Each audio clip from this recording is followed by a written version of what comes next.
ಮಕ್ಕಳ ಜೀವನ ಜೊತೆ ಆಟ ಆಡುವ ಸರ್ಕಾರಕ್ಕೆ ಜಿಲ್ಲಾ ಉಸ್ತುವಾರವರಿಗೆ ಜಿಲ್ಲಾ ಉಸ್ತುವಾರವರಿಗೆ ಕೊಡ್ಲೇಬೇಕು ಕೊಡ್ಲೇಬೇಕು ಕೊಡ್ಲೇಬೇಕು ಕೊಡ್ಲೇಬೇಕು ಕೊಡ್ಲೇಬೇಕು.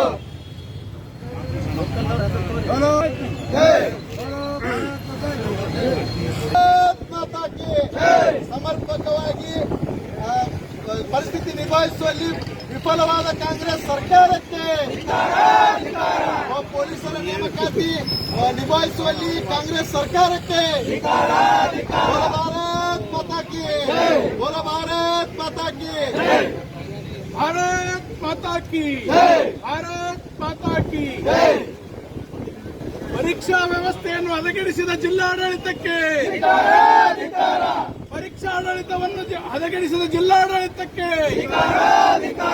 ಜಿಲ್ಲೆಯಲ್ಲಿ ಪರೀಕ್ಷೆಯನ್ನು ಅಸಮರ್ಥವಾಗಿ ನಿಭಾಯಿಸಿದ ಜಿಲ್ಲಾ ಉಸ್ತುವಾರಿ ಸಚಿವರಿಗೆ ಭಾರತ್ ಮಾತಾ ಕಿ, ಭಾರತ್ ಮಾತಾ ಕಿ.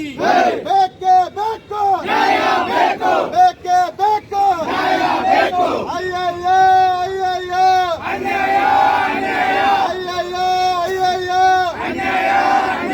ಬೇಕೇ ಬೇಕು, ಬೇಕೇ ಬೇಕು.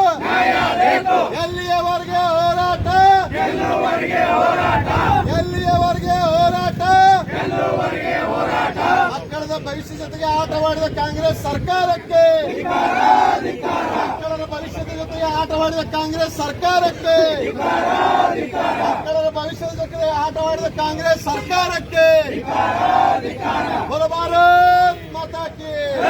ಡಿಕೆ ಶಿವಕುಮಾರ್ ಅವರಿಗೆ, ಮುಖ್ಯಮಂತ್ರಿಯಾದ ಡಿಕೆ ಶಿವಕುಮಾರ್ ಅವರಿಗೆ, ಜಿಲ್ಲಾ ಉಸ್ತುವಾರಿಯಾದ ಎಂಬಿ ಪಾಟೀಲ್ ಅವರಿಗೆ, ಜಿಲ್ಲಾ ಉಸ್ತುವಾರಿಯಾದ ಎಂಬಿ ಪಾಟೀಲ್ ಅವರಿಗೆ, ಜಿಲ್ಲಾ ಉಸ್ತುವಾರಿಯಾದ ಎಂಬಿ ಪಾಟೀಲ್ ಅವರಿಗೆ ಭಾರತ್ ಮಾತಾ ಕಿ. ಗೃಹ ಮಂತ್ರಿಯಾದ ಪ್ರಿಯಾಂಕಾ ಖರ್ಗೆ ಅವರಿಗೆ, ಗೃಹ ಮಂತ್ರಿಯಾದ ಪ್ರಿಯಾಂಕಾ ಖರ್ಗೆ ಅವರಿಗೆ ಭಾರತ್ ಮಾತಾ ಕಿ, ಭಾರತ್ ಮಾತಾ ಕಿ. ಹೋರಾಟ ಅಯ್ಯಯ್ಯೋ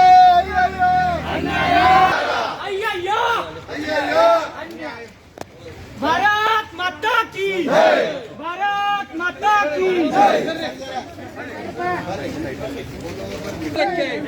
ವಿದ್ಯಾರ್ಥಿಗಳಿಗೆ ಅನ್ಯಾಯ ಮಾಡುವ ಕಾಂಗ್ರೆಸ್ ಸರ್ಕಾರಕ್ಕೆ, ಭ್ರಷ್ಟ ಕಾಂಗ್ರೆಸ್ ಸರ್ಕಾರಕ್ಕೆ, ವಿದ್ಯಾರ್ಥಿಗಳ ಚೆಲ್ಲಾಟ ಆಡುವ ಕಾಂಗ್ರೆಸ್ ಸರ್ಕಾರಕ್ಕೆ, ಕಾಂಗ್ರೆಸ್ ಸರ್ಕಾರಕ್ಕೆ.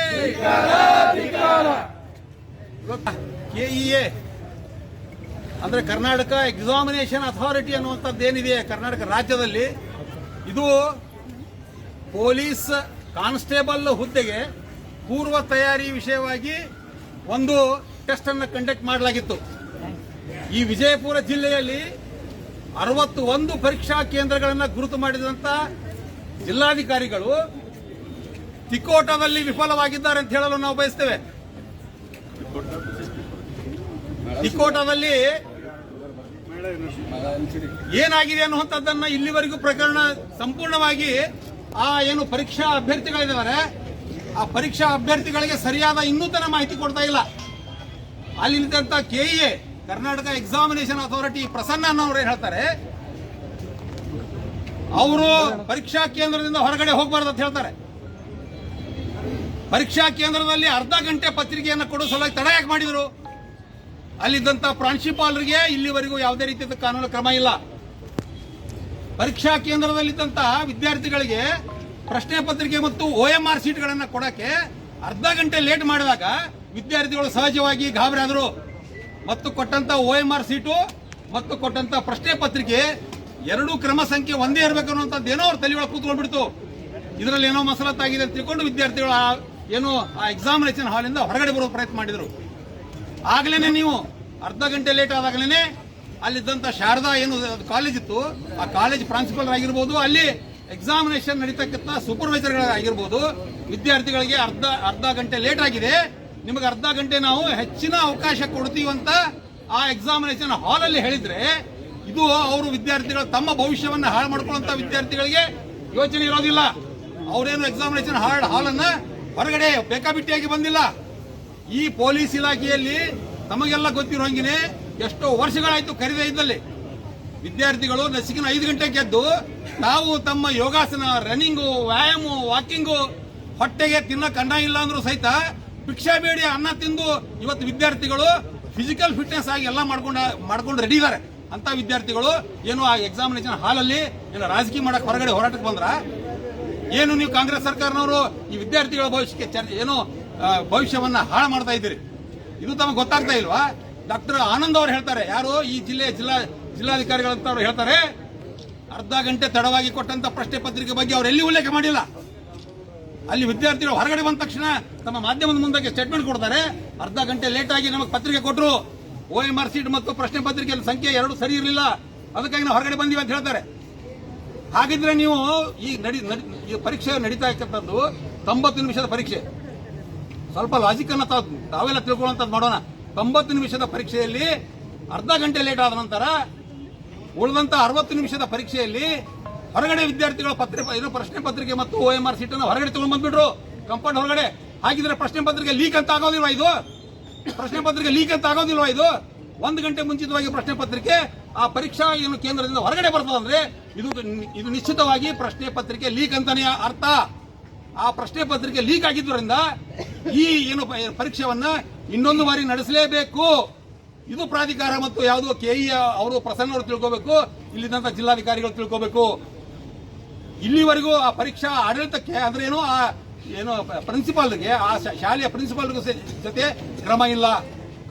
ಇನ್ನು ನೀವು ವಾಪಸ್ ಏನು ವಿದ್ಯಾರ್ಥಿಗಳು ಯಾರು ಅಲ್ಲಿ ಹೋರಾಟ ಮಾಡಿ ಕಂಪೌಂಡ್ ಹೊರಗಡೆ ಹೋದ್ರಲ್ಲ ಅವ್ರ ಮೇಲೆ FIR ಮಾಡುವಂತ ಯೋಚನೆ ಮಾಡ್ತಾ ಇದ್ದೀರಿ. ಇದು ಬಹಳ ನೋವಿನ ಸಂಗತಿ. ವಿದ್ಯಾರ್ಥಿಗಳ ಮೇಲೆ FIR ಮಾಡುವಂತ ಯೋಚನೆ ಮಾಡ್ತಾ ಇದ್ದೀರಲ್ಲ, ಇದು ಯಾರ ಒತ್ತಡಕ್ಕಾಗಿ ನೀವು ಯೋಚನೆ ಮಾಡ್ತಾ ಇದ್ದೀರಿ? ಅಸಮರ್ಥ ಈ ಗೃಹ ಮಂತ್ರಿಗಳಾದಂತ ಪ್ರಿಯಾಂಕಾ ಖರ್ಗೆ ಅವರು ಸಾಕಷ್ಟು ದೊಡ್ಡ ಮಾತಾಡ್ತಿರಲ್ಲ. ವಿಜಯಪುರದಲ್ಲಿ ಆದಂತ ವಿಚಾರ, ತಿಕೋಟದಲ್ಲಿ ಆದಂತ ಒಂದು ಪರೀಕ್ಷಾ ಒಂದು ಕೇಂದ್ರದಲ್ಲಿ ಆದಂತ ಘಟನೆ ನಿಮ್ಮ ಕಿವಿಗೆ ಬೀಳ್ತಾ ಇಲ್ವೇನೋ? ಸರ್ಕಾರ ಏನು ಕಿವುಡಾಗಿದೇನೋ?